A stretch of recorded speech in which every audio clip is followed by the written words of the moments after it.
اعوذ باللہ من الشیطان الرجیم بسم اللہ الرحمن الرحیم۔ آج ہم لوگ سورہ بقرہ کا 5واں رکوع سٹارٹ کریں گے اور آیت نمبر 40 سے سٹارٹ کریں گے۔ امید ہے آپ لوگوں کو میری ویڈیو پسند آ رہی ہوں گی۔ اگر ویڈیو پسند آ رہی ہوں تو میری اس چھوٹی سی کوشش کو لائک کریں، سبسکرائب کریں اور پھر آگے اپنے دوستوں کو شیئر بھی کریں، کیونکہ میرا مقصد ویوز حاصل کرنا نہیں ہے۔ میرا مقصد صرف اور صرف یہ ہے کہ میں اس قرآن کو محفوظ کر لوں، جو میری نظر میں سب سے اچھی تفسیر ہے۔ میں اس قرآن کو محفوظ کر لوں اپنے لیے، اپنے بچوں کے لیے، آپ لوگوں کے لیے۔ آپ لوگوں کو اگر میری یہ کوشش پسند آ رہی ہو تو پلیز اسے لائک ضرور کیجیے گا۔ چلیں آج کا شروع کرتے ہیں۔ ہم لوگ اس سے پچھلی ویڈیو میں حضرت آدم اور ابلیس کا جو سورہ بقرہ کے اندر قصہ آیا ہے، ہم اس کے بارے میں بات کر رہے تھے۔ تو آج ہم وہیں سے شروع کریں گے جہاں سے چھوڑا تھا، آیت نمبر 40 سے، سورہ بقرہ کی آیت نمبر 40۔ یا بنی اسرائیل اذکروا نعمتی التی انعمت علیکم اوفوا بعہدی اوفی بعہدکم وایای فرحبون۔ اے بنی اسرائیل، ذرا خیال کرو اس نعمت کا جو میں نے تم کو عطا کی تھی۔ میرے ساتھ جو تمہارا عہد تھا اسے تم پورا کرو، تو میرا جو عہد تمہارے ساتھ تھا اسے میں پورا کروں گا، اور مجھ ہی سے ڈرو۔ یہاں پہ اسرائیل کے معنی جو ہیں وہ عبداللہ کے، یعنی کہ بندہ خدا کے ہیں۔ یہ حضرت یعقوب کا لقب تھا جو ان کو اللہ تعالیٰ کی طرف سے عطا ہوا تھا۔ وہ حضرت اسحاق کے بیٹے تھے اور حضرت ابراہیم کے پوتے تھے۔ انہی کی نسل کو بنی اسرائیل کہتے ہیں۔ پچھلے 4 رکوع جو ہیں ان میں ہم لوگوں نے تمہیدی تقریر کی تھی، جس کا خطاب تمام انسانوں کی طرف تھا۔ اب یہاں سے 14ویں رکوع تک مسلسل ایک ہی قوم کو خطاب کیا جائے گا، اور وہ ہے بنی اسرائیل، جہاں پہ کہیں کہیں عیسائیوں اور مشرکین عرب کا بھی ذکر ہوگا، اور ان کی طرف بھی اللہ تعالیٰ بات کریں گے، جو حضرت محمد صلی اللہ علیہ وسلم کی دعوت پر ایمان لائے تھے۔ ان باتوں کو پڑھتے ہوئے کچھ چیزوں کو آپ لوگ مد نظر رکھیے گا۔ سب سے پہلی اس کا منشا یہ ہے ان آیات کا کہ پچھلے پیغمبروں کی امت میں جو تھوڑے بہت لوگ ایسے باقی ہیں جن میں تھوڑا سا خیر کا یا سدھرنے کا تھوڑا سا بھی ہے موجود عنصر، انہیں اس صداقت پر، یعنی کہ اس حق پر، قرآن پر ایمان لانے اور اس کام میں شریک ہونے کی دعوت دی جائے، جس کے ساتھ محمد صلی اللہ علیہ وسلم اٹھائے گئے تھے۔ اسی لیے ان کو بتایا جا رہا ہے کہ یہ قرآن، یہ نبی صلی اللہ علیہ وسلم وہی پیغام، وہی کام لے کر آئے ہیں جو اس سے پہلے تمہارے انبیاء تمہارے پاس صحیفے لے کر آئے تھے۔ پہلے یہ چیز تم کو دے دی گئی تھی، کوئی نئی چیز نہیں ہے یہ، تاکہ آپ بھی اس پر چلو اور دنیا کو بھی اس کی طرف بلانے اور اس پر چلانے کی کوشش کرو۔ یعنی کہ نبی صلی اللہ علیہ وسلم کو مخاطب کر کے کہا جا رہا ہے کہ ہم کوئی نئی چیز نہیں لے کر آئے، ہم لوگ پرانی ہی چیز لے کر آئے ہیں جو پہلے بھی دوسرے پیغمبر لاتے رہے ہیں۔ صحیفے ہوتے تھے ان کے، کتابیں ہیں، اس سے پہلے تورات ہے، انجیل ہے، زبور ہے، وہ آتی رہی ہیں، تو ہم کوئی نئی چیز نہیں لے کر آئے، ہم لوگ وہی چیز لے کر آئے ہیں، تو بس تم اس پر چلو اور دنیا کو بھی اس طریقے پر چلنے کے لیے کہو۔ مگر تم دنیا کی رہنمائی تو کیا کرتے، خود بھی اس ہدایت پر قائم نہ رہے اور بگڑتے چلے گئے۔ یعنی کہ بنی اسرائیل کو کہا جا رہا ہے تمہاری تاریخ اور تمہاری قوم کی موجودہ اخلاقی اور دینی حالت خود تمہارے بگاڑ کی گواہ ہے۔ اب اللہ نے وہی چیز دے کر اپنے ایک بندے کو بھیجا ہے اور وہی خدمت اس کے سپرد بھی کی ہے۔ یہ کوئی اجنبی چیز نہیں ہے، تمہاری اپنی ہی چیز ہے، لہٰذا جانتے بوجھتے حق کی مخالفت نہیں کرو۔ یہ بنی اسرائیل کو کہا جا رہا ہے۔ بنی اسرائیل کو کہا جا رہا ہے، بلکہ اسے قبول کر لو، جو کام تمہارے کرنے کا تھا مگر تم نے نہیں کیا، یعنی کہ اللہ تعالیٰ نے ان کو خلافت دی تھی، ان کو شریعت دی تھی، اس پہ ان لوگوں نے کوئی کام نہیں کیا، خود تو رہنمائی کیا لیتے، انہوں نے تو کسی دوسرے کو بھی رہنمائی نہیں دی، بلکہ ان چیزوں میں اپنی طرف سے چیزیں شامل کر کے، جو اللہ تعالیٰ کے احکامات تھے ان میں اپنی مرضی کی چیزیں شامل کر کے اور صرف بگاڑ ہی پیدا کیا۔ تو اللہ تعالیٰ ان سے بات کر رہا ہے، جو کام تمہارے کرنے کے تھے وہ تم نے نہیں کیے، اسے کرنے کے لیے جو دوسرے لوگ اٹھے ہیں ان کا ساتھ دو، یعنی کہ نبی صلی اللہ علیہ وسلم، ان کا ساتھ دو، اللہ تعالیٰ کہہ رہا ہے۔ دوسرا، اس کا منشا عام یہودیوں پر حجت تمام کرنا تھا اور صاف صاف ان کی دینی اور اخلاقی حالت کو کھول کر رکھ دینا تھا۔ ان پر ثابت کیا جا رہا ہے کہ یہ وہی دین ہے جو تمہارے انبیاء لے کر آئے تھے، اور دین کا اصول میں سے کوئی چیز بھی ایسی نہیں ہے جس میں قرآن کی تعلیم تورات سے مختلف ہو۔ ان پر ثابت کیا جا رہا ہے کہ جو ہدایت تمہیں دی گئی تھی اس کی پیروی کرنے میں، اور جو رہنمائی کا منصب تمہیں دیا گیا تھا اس کا حق ادا کرنے میں تم بری طرح ناکام ہوئے ہو۔ اس کے ثبوت میں ایسے واقعات بیان کیے گئے ہیں جن کی تردید وہ نہیں کر سکتے تھے، یعنی کہ پیچھے جو ایسے واقعات ہوئے ہیں جو قرآن میں مختلف جگہوں پر آئے ہیں، تو ان سے وہ انکار نہیں کر سکتے تھے کہ یہ نہیں ہوئے۔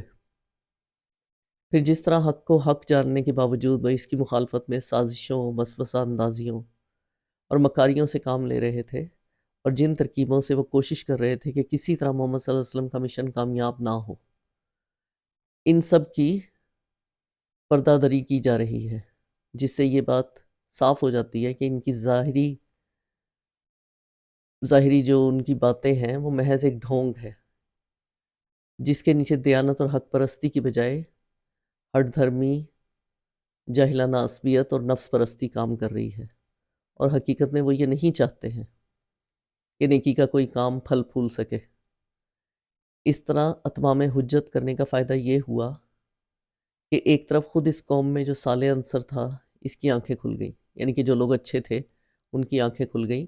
کہ اللہ تعالیٰ نے اب ہمیں اتمام حجت کر دیا ہے۔ اس اتمام حجت کا مطلب یہ ہوتا ہے کہ ایک رسول بھیجا گیا، اور اتمام حجت اسی قوم پر کیا جاتا ہے جس کے پاس رسول بھیجے گئے، اور بنی اسرائیل کے پاس حضرت موسیٰ شریعت لے کر آئے تھے، پھر حضرت عیسیٰ بھی آئے تھے، تو اسی طرح ان پر اتمام حجت نبی صلی اللہ علیہ وسلم کے زمانے میں کیا گیا۔ دوسری طرف مدینہ کے عوام پر، اور خاص طور پر مشرکین عرب پر، ان لوگوں کا جو مذہبی اور اخلاقی اثر تھا، یعنی کہ جو یہودیوں کا اثر تھا ان لوگوں پر، وہ ختم ہو گیا۔ اور تیسری طرف خود اپنے آپ کو بے نقاب دیکھ کر ان کی ہمتیں اتنی پست ہو گئیں کہ وہ اس جرت کے ساتھ کبھی مقابلے کے لیے کھڑے ہی نہیں ہوئے، جس کے ساتھ ایک وہ شخص کھڑا ہوتا ہے جسے اپنے حق پر ہونے کا یقین ہوتا ہے، یعنی کہ جو سچا ہوتا ہے وہ تو ہر چیز کے مقابلے پر کھڑا ہو جاتا ہے، لیکن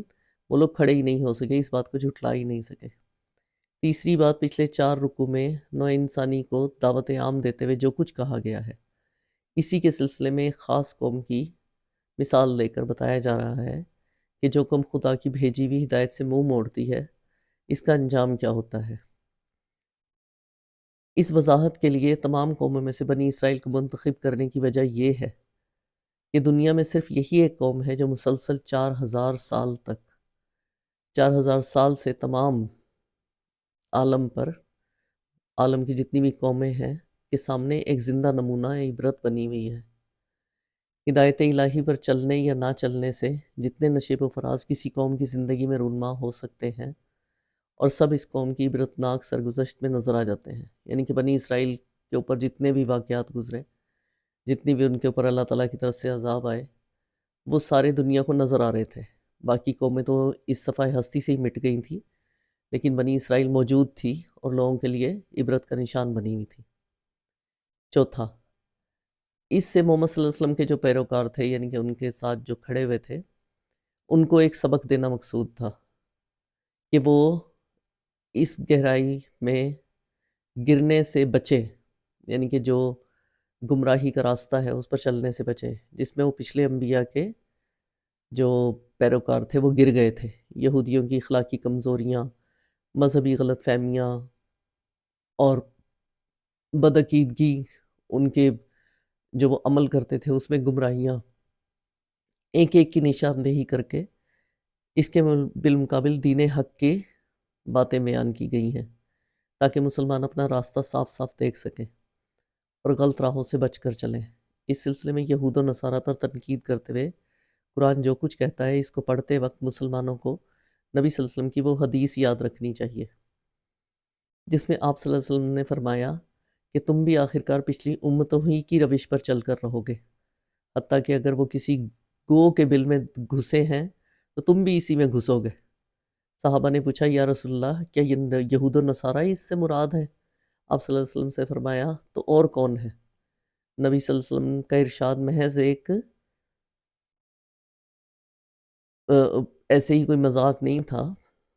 بلکہ اللہ کی دی ہوئی بصیرت تھی. آپ یہ جانتے تھے کہ انبیاء کی امتوں میں بگاڑ کن کن راستوں سے آیا اور کن کن شکلوں میں آتا رہا. وَآمِنُوا بِمَا أَنزَلْتُ مُصَدِّقًا لِمَا مَعَكُمْ وَلَا تَكُونُوا أَوَّلَ كَافِرٍ بِهِ وَلَا تَشْتَرُوا بِآيَاتِي ثَمَنًا قَلِيلًا وَإِيَّايَ فَاتَّقُونِ. اور میں نے جو کتاب بھیجی ہے اس پر ایمان لاؤ، یہ اس کتاب کی تائید میں ہے جو تمہارے پاس پہلے سے موجود تھی، لہٰذا اس سے پہلے تم ہی اس کے منکر نہ بن جاؤ. تھوڑی قیمت پر میری آیات کو نہ بیچو اور میرے غضب سے بچو. تھوڑی قیمت سے مراد وہ دنیا کے فائدے ہیں جن کی خاطر یہ لوگ اللہ کے احکام اور اس کی ہدایت کو رد کر رہے تھے. حق فروشی کے معاوضے میں خواہ انسان دنیا بھر کی دولت لے لے، بہرحال وہ تھوڑی قیمت ہی ہے،